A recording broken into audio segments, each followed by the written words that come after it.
할렐루야. 예수님 부활하셨습니다.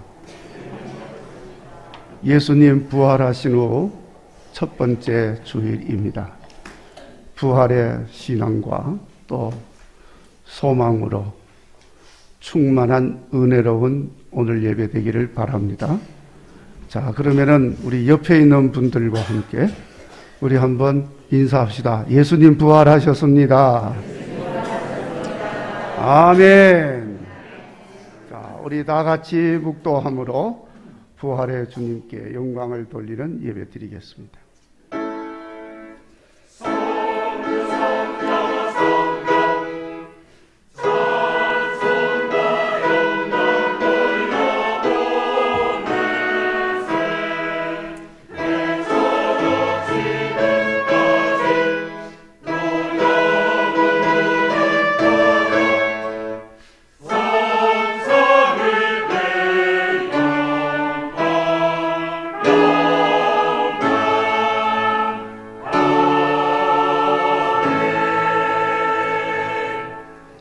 나의 대속자가 살아계시니 마침내 그가 땅 위에 서실 것이라.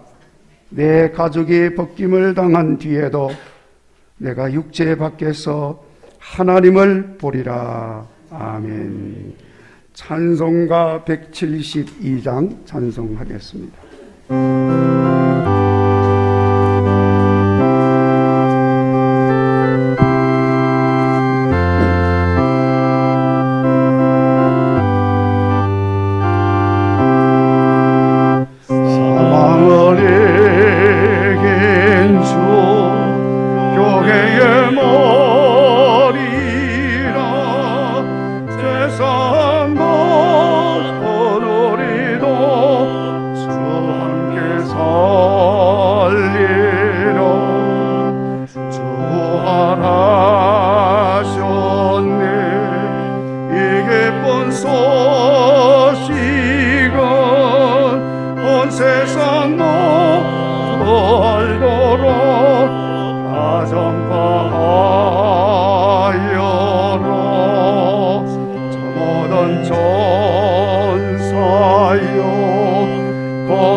이제 우리 다 같이 회개의 기도를 드리겠습니다.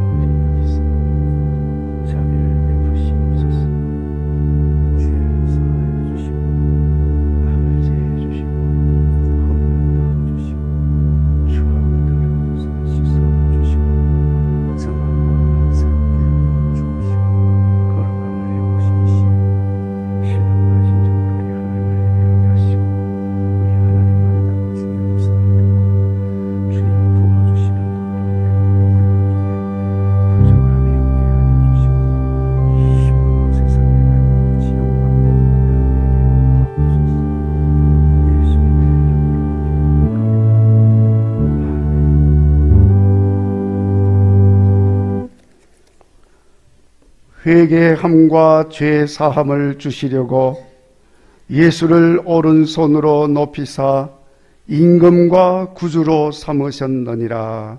아멘. 나는 전능하신 아버지 하나님 천지의 창조주를 믿습니다. 나는 그의 유일하신 아들 우리 주 예수 그리스도를 믿습니다. 그는 성령으로 잉태되어 동정녀 마리아에게서 나시고 본디오 빌라도에게 고난을 받아 십자가에 못 박혀 죽으시고 장사된 지 사흘 만에 죽은 자 가운데서 다시 살아나셨으며 하늘에 오르시어 전능하신 아버지 하나님 우편에 앉아 계시다가 거기로부터 살아있는 자와 죽은 자를 심판하러 오십니다. 나는 성령을 믿으며 거룩한 공교회와 성도의 교제와 죄를 용서받는 것과 몸의 부활과 영생을 믿습니다. 아멘. 성시교독 77번입니다. 하나님이 세상을 이처럼 사랑하사 독생자를 주셨으니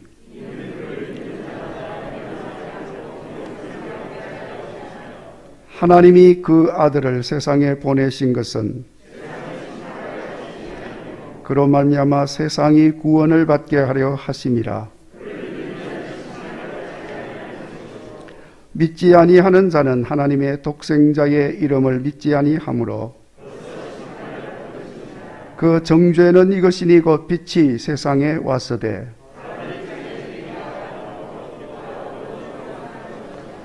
악을 행하는 자마다 빛을 미워하여 빛으로 오지 아니하나니 진리를 따르는 자는 빛으로 오나니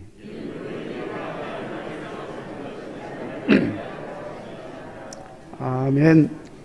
찬송가 170장 찬송 후에 정태산 장로님께서 기도하겠습니다.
온 만물을 섭리하시는 하나님, 따스한 햇빛이 사냐의 파릇한 생동감으로 가득한 4월의 마지막 주일 저희들 주님의 전에 모여 경배와 찬양으로 영광을 올려드리며 예배드리게 하심을 감사드립니다.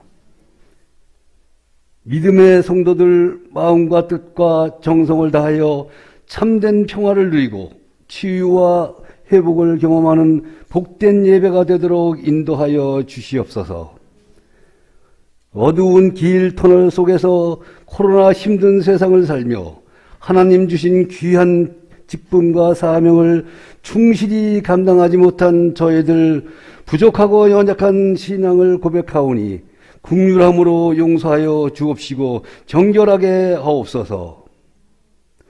어떠한 고난이 닥쳐온다 할지라도 믿음 위에 굳게 서서 주님과 동행하는 삶으로 감사의 기도로 신앙의 성숙한 삶을 살게 하옵소서. 믿음의 성도들이 항상 말씀의 은혜를 사모하고 찬송의 은혜가 입술에서 마르지 않게 하시고 기도를 통해 끊임없는 영적 호흡으로 영원한 하늘나라에 진실된 복음을 가지고 영생복락을 누리며 살게 하시고 형통하게 하옵소서. 북일교회를 사랑하시는 하나님, 항상 새로운 변화를 추진하며 이 지역사회의 구원의 등대로 세상의 빛과 소금의 역할을 감당하게 하심을 감사합니다. 삶에 지친 영혼들에게 복음으로 새롭게 하며 은혜와 평강과 소망을 주는 교회가 되게 하옵소서. 주님의 사랑으로 아픈 상처 싸매주고 치료하는 교회가 되게 하옵소서. 고통과 방향과 어려움으로부터 평온과 위로와 안식처가 되어주는 교회가 되게 하옵소서. 신실한 영적 믿음의 가정과 영적 리더들을 양성하며 이 지역사회에 유익을 주는 교회로 성장하게 하옵소서. 다음 세대를 책임질 교육부 교회를 활동성 있게 움직일 수 있도록 축복하여 주시옵소서. 어린 심령들을 말씀과 기도로 잘 양육할 수 있도록 성령님 도와 주옵소서. 능력의 하나님, 새로운 대통령 당선자를 세우셨사오니 오직 국익과 국민을 위하여 충성하게 하시고 새로운 정부 국정 운영이 보다 안정적이고 질서와 공정과 정의와 상식이 회복되게 하옵소서. 자유민주주의와 시장 민생경제가 회복되고 이념으로 양극화된 진영 논리가 통합과 화합의 길을 열어 합치의 정치를 이루게 하시고 발전적으로 국정을 운영해 하옵소서. 하나님, 러시아의 우크라이나 침공으로 혼란한 세계 정서와 우리나라의 정부와 정권 교체 시기를 이용하여 북한이 오판하지 않도록 국방과 안보와 외교도 안전하게 지켜 주시옵소서. 늘 교회와 성도들을 위하여 기도하시는 정파신 목사님 영육간에 강건함을 더하여 주옵시고 성령으로 충만하게 하옵소서. 영적 지도자로 모든 성도들에게 생명의 말씀으로 천국 복음을 전하시며 건강한 목회 사역을 감당하는 일에 부족함이 없게 하여 주시옵소서. 이 시간 말씀을 전하실 때 저희들의 다친 마음으로 문을 활짝 열어 주시어 주님의 음성을 듣게 하시고 세상을 승리하는 삶으로 복되게 하옵소서. 예배를 위하여 헌신한 손길들을 복되게 하시고 찬양으로 영광을 올려드리는 시온 찬양대를 기억하여 주시옵소서. 길이요 진리요 생명이 되시는 우리 주 예수 그리스도의 이름으로 기도드립니다. 아멘.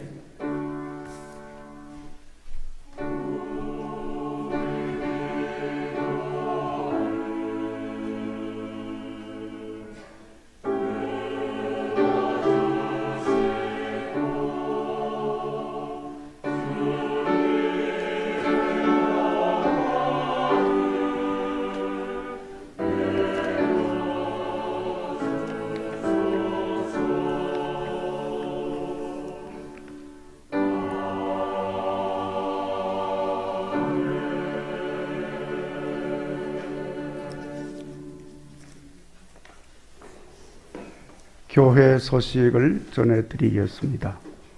주보를 같이 보시기 바랍니다. 오늘 조금 전에 당회를 잘 마쳤습니다. 우리 당회 위에서 늘 기도해 주시기 바랍니다. 오늘 오후 3시 30분에 드론봇 과학교실 이 모임을 갖습니다. 드론봇 과학교실은 지금까지는 면허증을 드론봇 운전하려면 면허증이 있어야 되니까 면허증을 따기 위해서 이론들을 많이 했습니다. 이제부터 실제적으로 이렇게 조정하는 것을 이제 하려고 합니다. 그래서 여러분들 혹시 관심 있으시면 지금이라도 같이 참여하시면 도움이 되겠습니다. 수요일 구역장 권찰 모임 기도회 후에 있습니다. 금요일에 오전 10시 전도대 모임을 갖습니다. 우리 전도대에 많은 관심을 가지시고 우리 성도님들 꼭 오셔서 같이 전도할 수 있으신 분은 오시면 좋겠어요. 오시는 분들이 지금 너무 많은 사람들이 참석을 안 하니까 힘이 빠졌습니다. 여러분들이 오셔서 같이 전도는 못해도 배후에서 기도도 해주시고 또 이런저런 사정으로 오지 못하시면 꼭 있는 자리에서 전도를 위해서 특별히 우리 교회의 전도의 사명을 위해서 기도해 주시기 부탁을 드립니다. 교회가 전도하지 않으면 교회가 있을 이유가 없습니다. 그러니까 꼭 전도해야 합니다. 위해서 함께 해주시고 기도해 주시기 바랍니다. 저녁에 금요 심야 기도회는 3, 4, 5 여전도회가 함께 하겠습니다. 다음 주일은 5월 1일 월삭주일로 지키게 됩니다. 동시에 어린이 주일로 지키게 됩니다. 그래서 유아 세례식을 거행하게 될 텐데 금년부터는 만 6세까지 유아 세례 받을 수가 있습니다. 준비해 주시기를 바라고 기도해 주시기 바랍니다. 그래서 오는 토요일 문답 2시에 교육 있고 3시에 문답이 있습니다. 함께 해 주시기 바랍니다. 지난 주일 부활주일 헌금 금액이 나와 있습니다. 함께 하지 못하신 분은 오늘이라도 함께 해 주시기 바랍니다. 사순절 나의 십자가 전시회는 다 마쳤습니다. 전시에 참여해 주신 분 십자가 가져가셔도 됩니다. 가지고 가시지 않으신 분은 그냥 그대로 전시를 하도록 하겠습니다. 그리고 사랑회 위해서 특별히 기도해 주시기 바랍니다. 우리 교회 사랑회가 귀한 일을 많이 합니다. 그리고 그 일을 우리 사랑회가 하는데 그 사랑회는 우리 성도 여러분들의 그 협력과 참여로 이루어집니다. 그래서 우리 국일교회 교인이면 누구든지 회원이 될 수가 있는데 회원이 되면 회비가 한 달에 1,000원입니다. 우리 남호 학생 1,000원 가지고 뭘 할 수가 있어요? 1,000원. 버스비도 1,000원 넘죠. 1,000원 가지고 뭘 할 수 있을까? 네. 커피 한 잔도 1,000원 넘습니다. 그렇죠? 윤정로님 커피 한 잔 얼마 해요?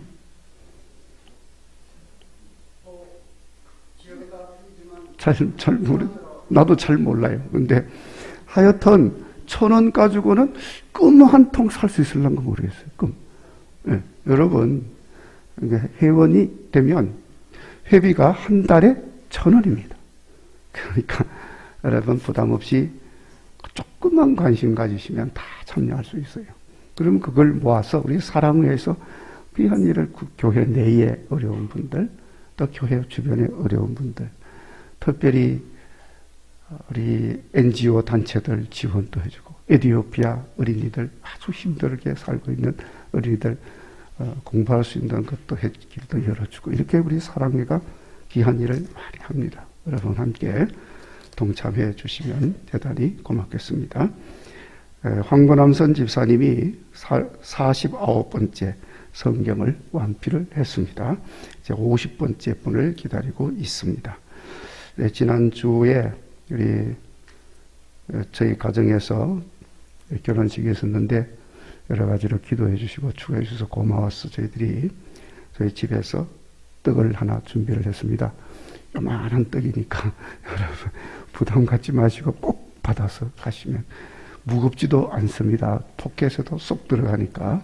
그래서 작다고 그렇게 뭐라고 그러지 마시고 맛있게 잡수시기 바랍니다. 이상 교회 소식을 전해드렸습니다. 이제 성경 말씀 고린도전서 15장 12절부터 19절까지 봉독합니다. 고린도전서 15장 12절, 신약성경 282페이지 하나님의 말씀을 봉독하겠습니다. 그리스도께서 죽은 자 가운데서 다시 살아나셨다 전파되었거늘 너희 중에서 어떤 사람들은 어찌하여 죽은 자 가운데서 부활이 없다 하느냐. 만일 죽은 자의 부활이 없으면 그리스도도 다시 살아나지 못하셨으리라. 그리스도께서 만일 다시 살아나지 못하셨으면 우리가 전파하는 것도 헛것이요 또 너희 믿음도 헛것이며 또 우리가 하나님의 거짓 증인으로 발견되리니 우리가 하나님이 그리스도를 다시 살리셨다고 증언하였습니다. 만일 죽은 자가 다시 살아나는 일이 없으면 하나님이 그리스도를 다시 살리지 아니하셨으리라. 만일 죽은 자가 다시 살아나는 일이 없으면 그리스도도 다시 살아나신 일이 없었을 터이요 그리스도께서 다시 살아나신 일이 없으면 너희의 믿음도 헛되고 너희가 여전히 죄 가운데 있을 것이요 또한 그리스도 안에서 잠자는 자도 망하였으리니 만일 그리스도 안에서 우리가 바라는 것이 다만 이 세상의 삶뿐이면 모든 사람 가운데 우리가 더욱 불쌍한 자이리라. 아멘. 시온 찬양대의 찬양이 있겠습니다.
아멘.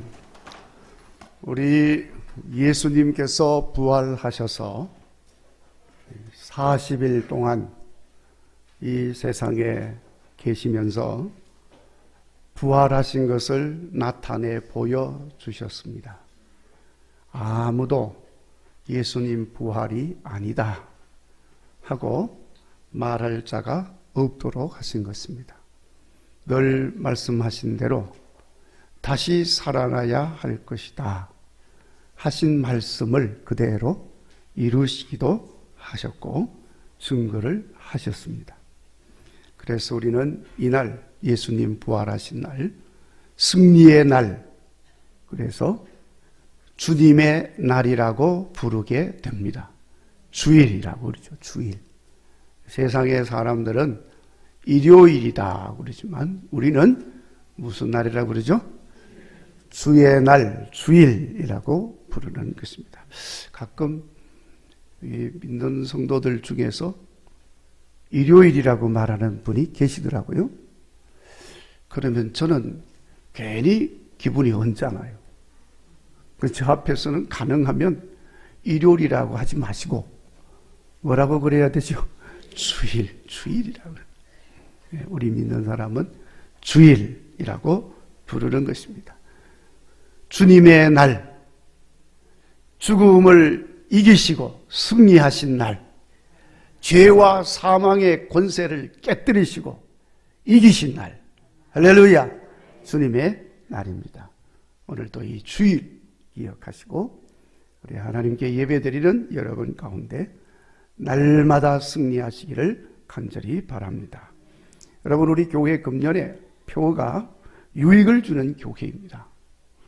그래서 지난 1월부터 4월까지는 먼저 복음으로 새롭게 해서 유익을 주는 교회가 되자, 이렇게 실천 목표를 가지고 생활을 해왔습니다. 마침 지난 주일이 부활 주일이었기에 오늘은 이 복음의 핵심이 되는 예수님 부활이 우리에게 주는 유익함을 살펴보면서 유익을 주는 부활신앙이라는 제목으로 우리 은혜를 나누려고 합니다. 자, 여러분, 이 제목이 뭘 말합니까?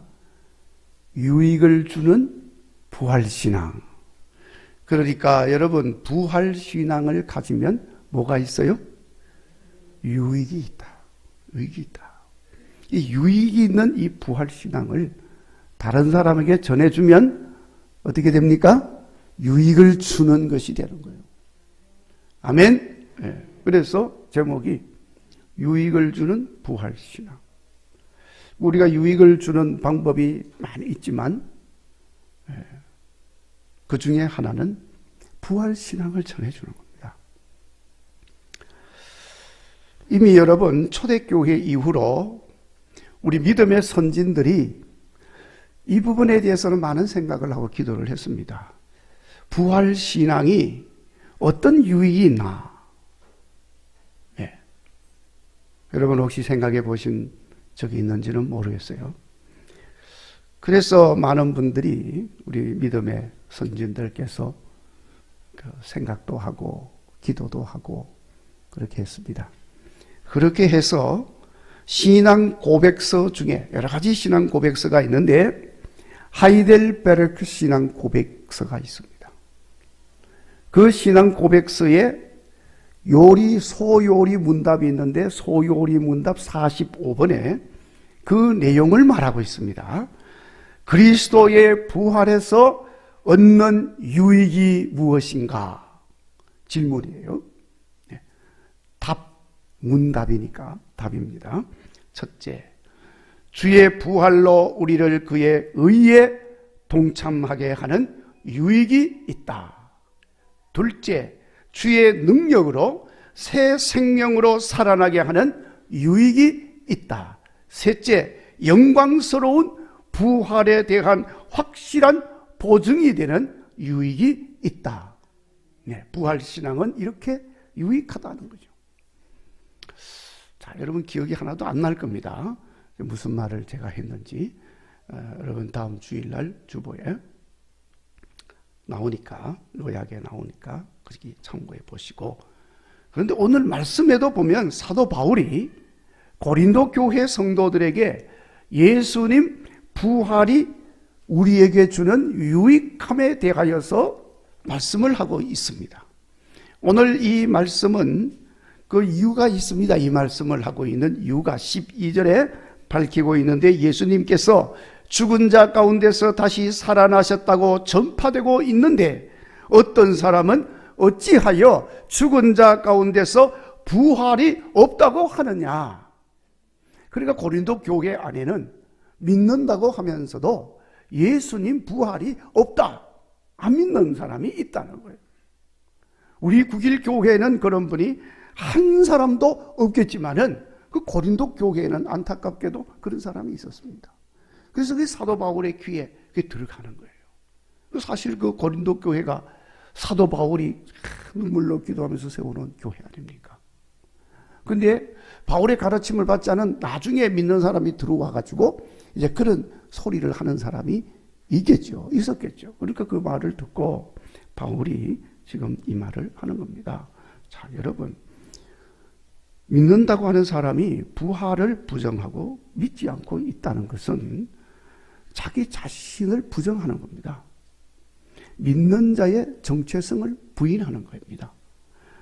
부활이야말로 그리스도인으로 그리스도인 되게 하고 교회가 교회 되게 하는 가장 핵심적인 신앙의 내용인 것입니다. 그런데 부활이 없다. 그러면 뭘 믿는 겁니까? 나 예수님은 믿는데 부활은 믿을 수가 없어. 그건 안 믿는 사람입니다. 말장난할 뿐인 거지 그건 안 믿는 사람인 것입니다. 믿는 자가 되어서 부활을 믿지 못하고 부활이 없다고 하는 것은 자기 스스로 믿음을 부정하는 어리석은 행위가 될 뿐인 것입니다. 그래서 14절에 이렇게 말합니다. 만일 그리스도께서 다시 살아나지 못하셨으면 우리가 전파하는 것도 헛것이요 너희 믿음도 헛것이다. 그러니까 부활이 없으면 모든 것이 헛된 것이고 모든 것이 거짓일 뿐이다.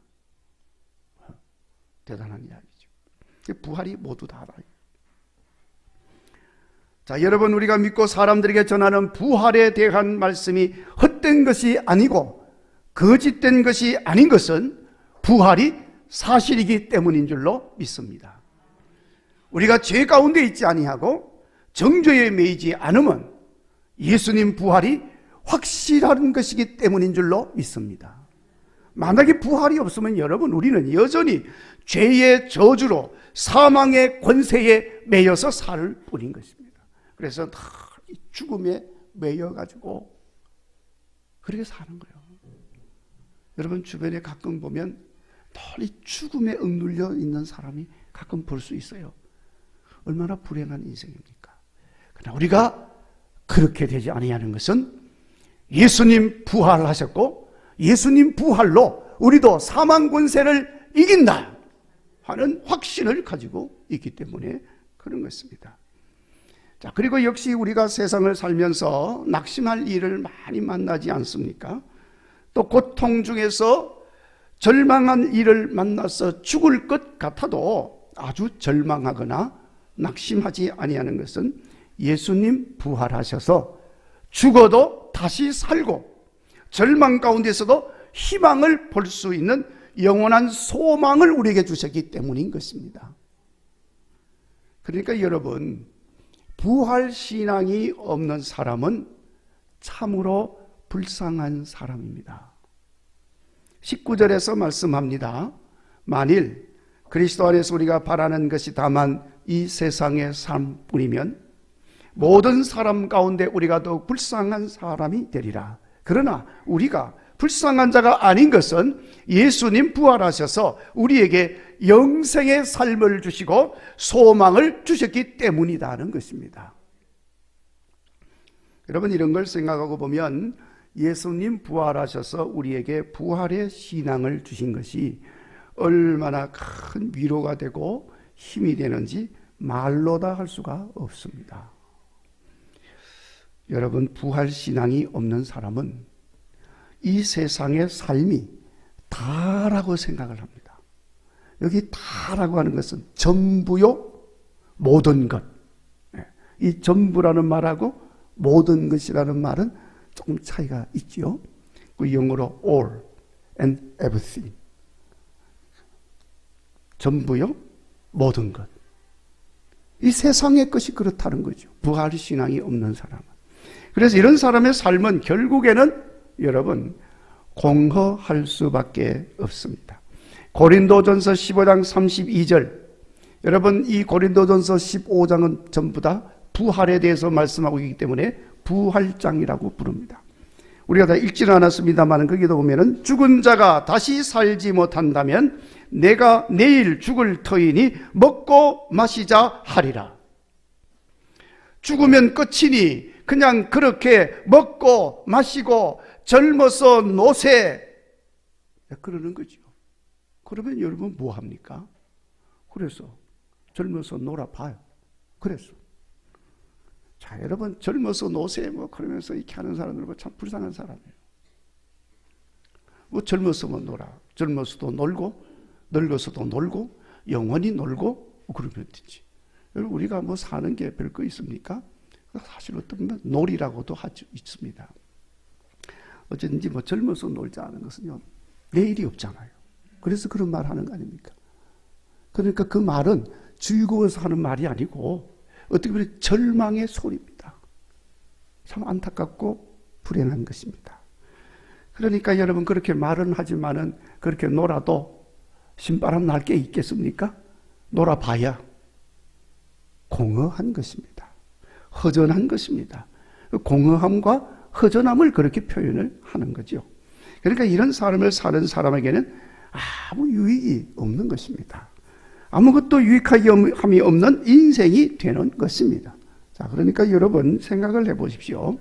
부활이 없으면 사람이 무엇으로 힘을 얻고 이 세상을 살 의욕을 얻을 수가 있겠습니까? 무엇으로?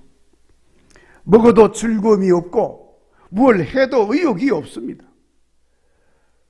그러다가 죽고 말 텐데 죽으면 아무것도 아닌데 그거잖아요. 그러니 돈이 많아도 그 많은 돈이 오히려 더 짜증스러운 거예요. 세월이 갈수록 불안만 더해지는 것입니다. 내일이 없는데. 괜히 두려움만 생기는 것입니다. 삶의 의미도 동기도 목적도 다 헛된 것입니다. 세상 것은. 살다 보면 끝이니까. 끝이면 아무것도 없잖아요. 그러니 열심히 살아야 할 이유가 없습니다. 뭘 위해서 살겠습니까? 회의만 생기게 되는 것입니다. 자, 여러분은 무엇이 여러분을 살도록 움직이게 하는 겁니까? 어떤 사람은 밥 많이 먹으니까 그 밥이 살 힘을 줘서 움직이게 한다. 근데 그것도 조금만 먹고 나면 그만 못 먹겠죠? 그러면 어떻게 돼요? 아무것도 아닌 거지. 그래서 힘이 아닙니다. 밥 힘으로 살 수는 있지만 그걸로 우리가 살 수는 없습니다. 어떤 사람은 대단히 힘들고 어려운 생활을 하면서 이런 말을 합니다. 나는 날로 크고 있는 자식들을 보면 힘이 납니다. 그럴 수 있죠. 고생하지만 그래도 자식들이 크는 걸 보니까 고생한 보람도 있고 힘도 나. 그게 나를 살게 하는 힘이라고 이제 생각을 하는 것입니다.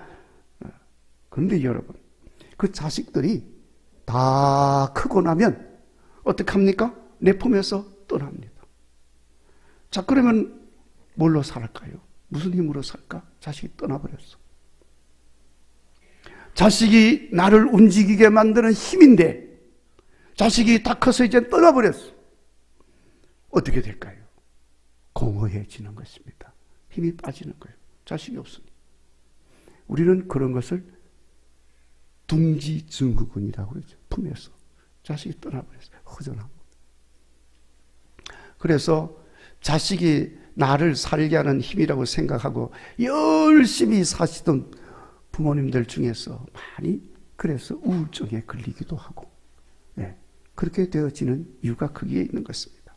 결국은 그거 역시 한때이지 이 궁극적으로 살게 하는 힘이 되지를 못한다는 거예요.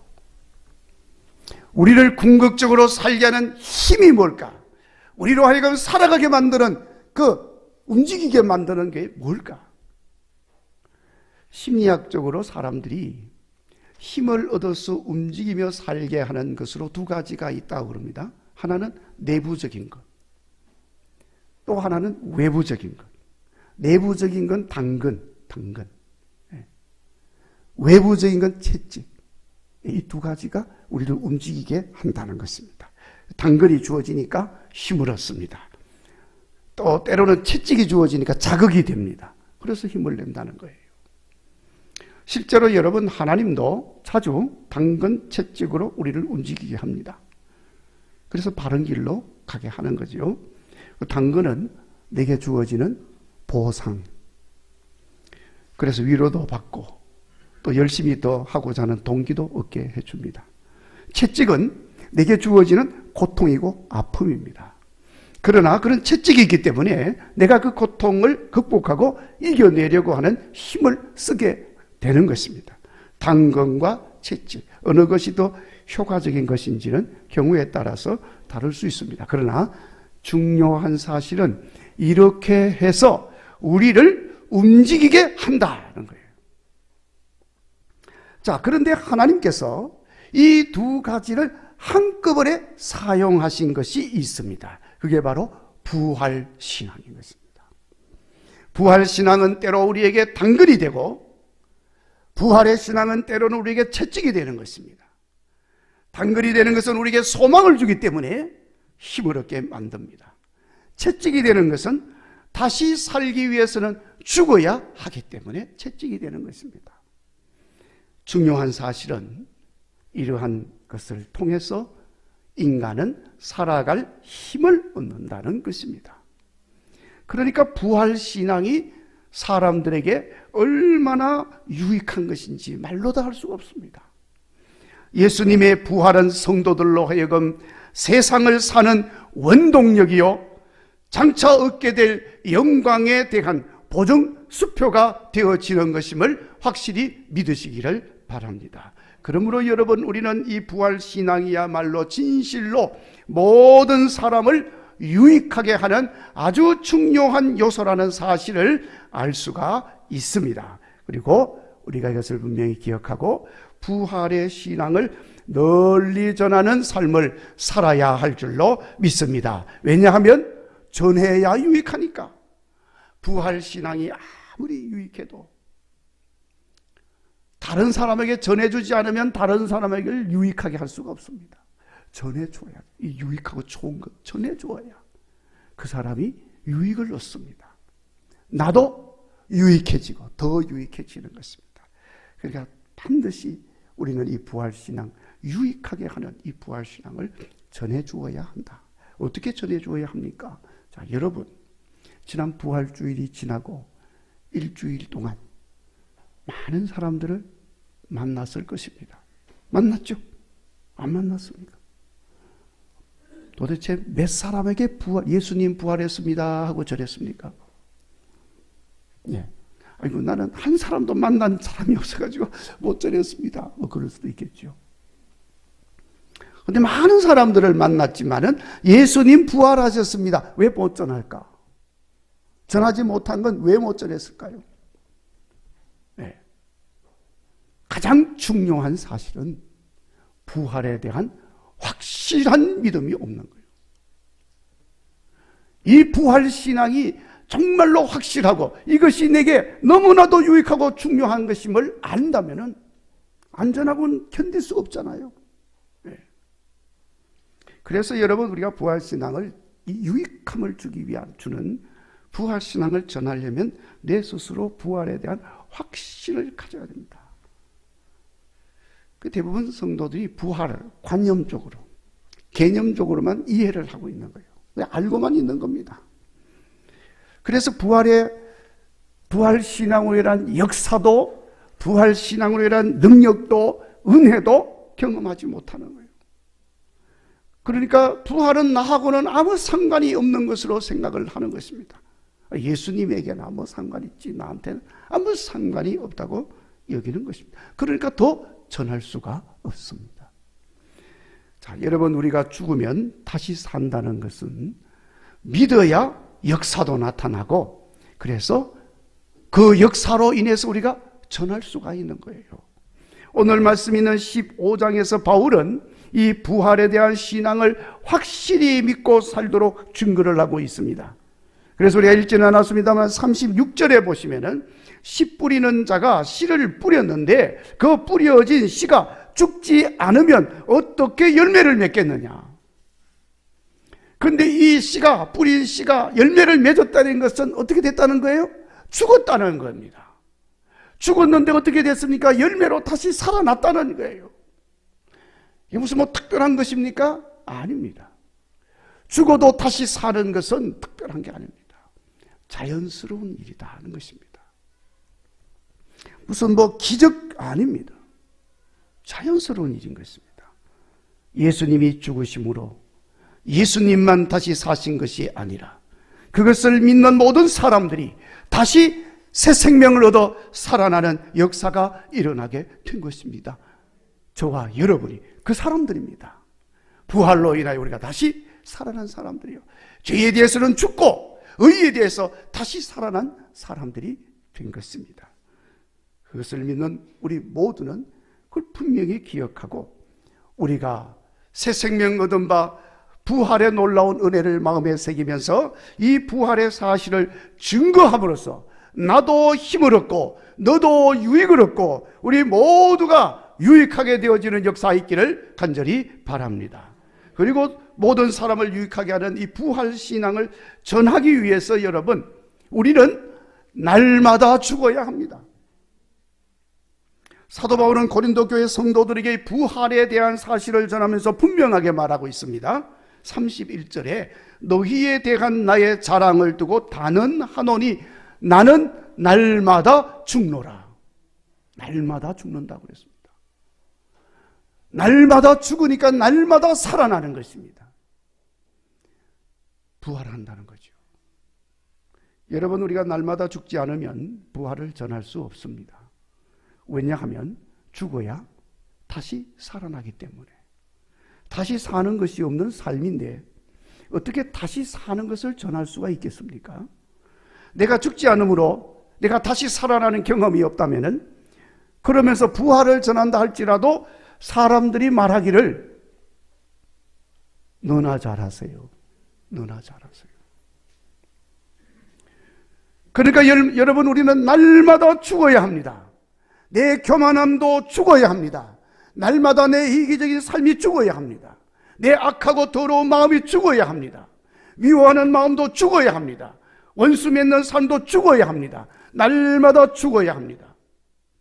그래서 교만함이 죽음으로, 겸손함으로 다시 살아나고, 이기적인 마음이 죽음으로 이타적이고 오직 주님만을 위하는 마음으로 다시 살아나고, 악하고 더러운 마음도 죽고 다시 선하고 향기나는 삶으로 살아나야 되는 것입니다. 미워하고 원수 맺던 삶은 다 죽어버리고 다시 사랑하고 축복하고 우회적인 그런 삶으로 살아나는 것입니다. 이것이 날마다 살아나야 되는 거예요. 이렇게 다시 살아나는 삶으로 부활을 전하면 듣는 자들이 모두 예수 부활의 놀라운 권능을 실감하고 그들도 부활을 믿고 유익한 삶을 살게 될 줄로 믿습니다. 야, 너를 보니까 정말 다시 사는 게 있구나. 네, 우리가 그 증인이 되어야 되는 거예요. 마지막으로 부활신앙 전하기 위해서 부활하셔서 변함없이 나를 사랑하고 용서하시고 영광의 자리로 인도하시는 주님에 대한 신뢰의 마음을 변치 말고 가져야 합니다. 그러면 부활신앙을 전하여서 듣는 사람들을 유익하게 할 수가 있습니다.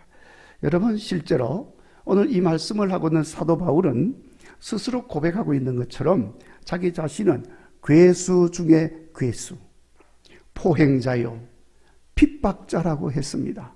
예수님에게 대해서는 원수 같은 자라고 했습니다. 그러나 부활하신 예수님께서 이 바울을 찾아오셔서 그 부활의 빛 앞에서 눈을 뜰 수가 없는 눈먼 사람이 될 수밖에 없는 상황이 되었지만 예수님은 그 바울을 눈먼 사람으로 그냥 살도록 하지 않고 아니면 죽여버리지도 않고 원수같이 행하는 자인데 죽이지 아니하고 그에게 새 삶을 살 수 있도록 인도해 주셨습니다. 앞을 보지 못하는 것도 보게 해 주시고 그리고 그를 새롭게 만들어서 하나님의 사람으로 예수 부활의 증인으로 그렇게 사용하시고 세우신 것입니다. 바울만 그런 게 아니죠. 베드로도 그랬습니다. 엠마오로 가던 제자들도 도마도 예수님 부인하고 배신하고 버리고 도망가고 다 그랬지만 부활하신 예수님 제자들 찾아오셔서 아무 말씀하지 아니하시고 책망하고 비난하고 야단치고 그러지 아니하시고 그냥 신뢰하시면서 그냥 사명을 주셨습니다. 내 양을 먹여라. 내 양을 먹여라. 나의 증인이 되라. 예수님께서 그렇게 맡겨주셨어요.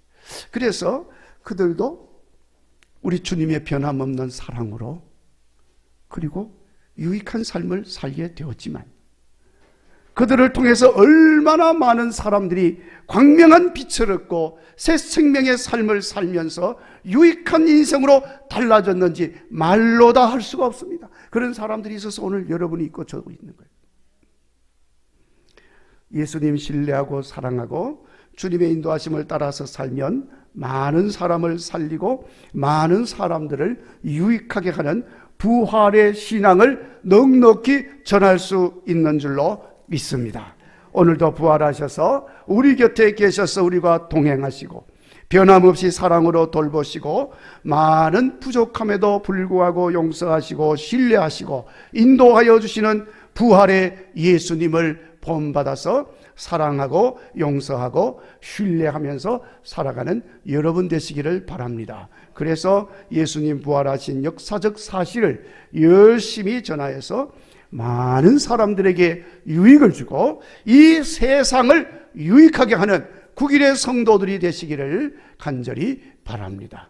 기도하겠습니다. 하나님 감사합니다. 예수님 부활하시어 우리에게 부활의 신앙을 확고부동하게 새기게 하여 주시고 이 믿음으로 세상을 살게 하심에 감사합니다. 이 부활의 신앙이 범사에 우리를 유익하게 하는 것임을 말씀해 주시니 감사합니다. 이제 이 부활 신앙, 유익하게 하는 부활 신앙 많은 사람들에게 전하여 주어서 그들을 유익하게 하는 우리 모두가 되게 하여 주옵소서. 예수님 거룩하신 이름으로 기도하옵나이다. 아멘.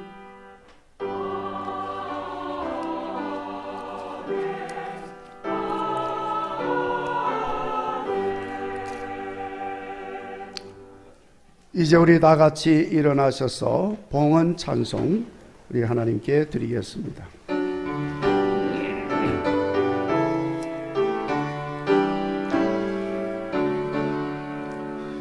오 하나님 우리의 창조주시니 내 주님께 귀한 것들입니다.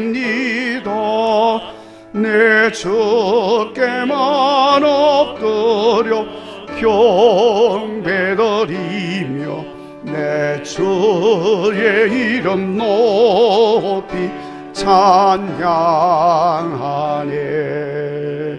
아멘.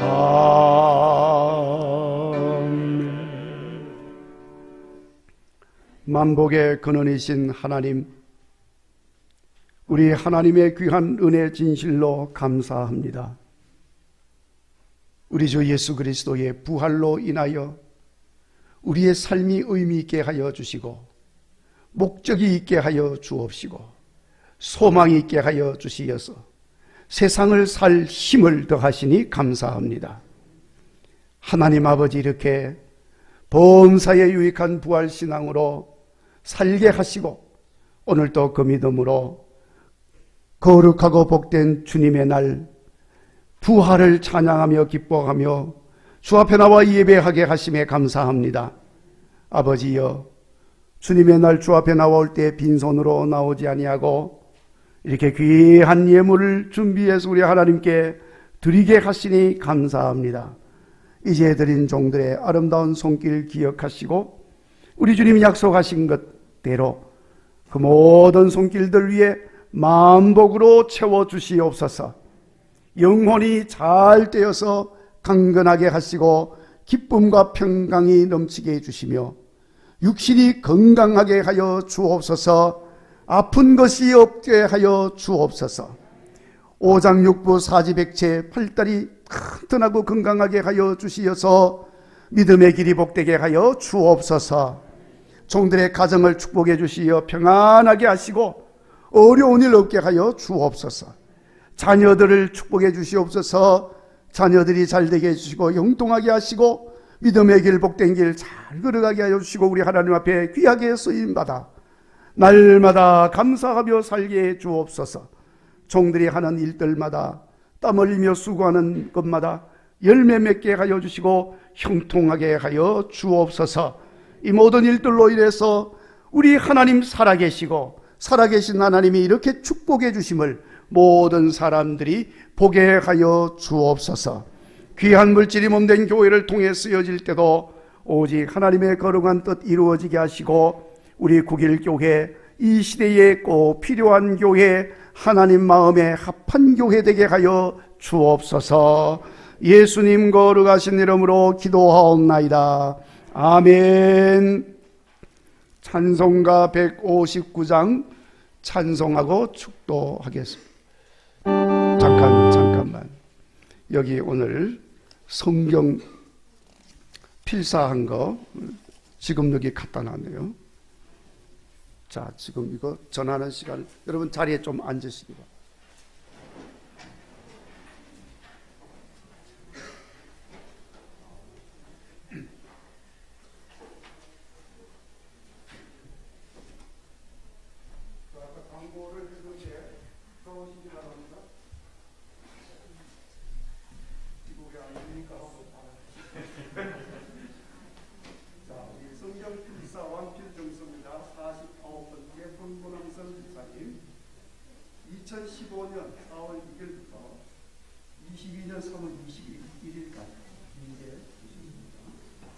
완필하셨습니다. 그래서 이 증서를 드립니다.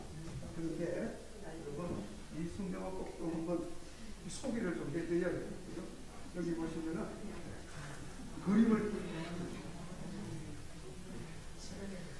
그림까지 아주 컬러풀하게 이건 정말 귀한 구약성경 보여드릴게요. 보입니까?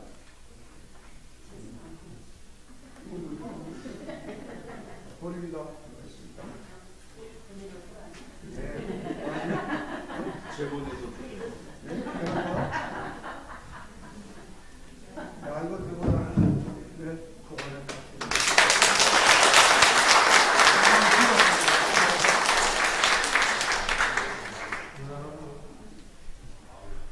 자, 우리 기도하겠습니다. 기도하고 축도도 같이 하겠습니다. 하나님 감사합니다. 우리 국일교회에 믿음 생활하는 가운데 성경의 말씀, 하나님 말씀 너무 소중해서 그 말씀을 마음비에 새기는 마음으로 한자 한자 글로 새겨서 하나님께 영광을 돌리고 또 그 말씀을 마음에 새기게 하시니 감사합니다.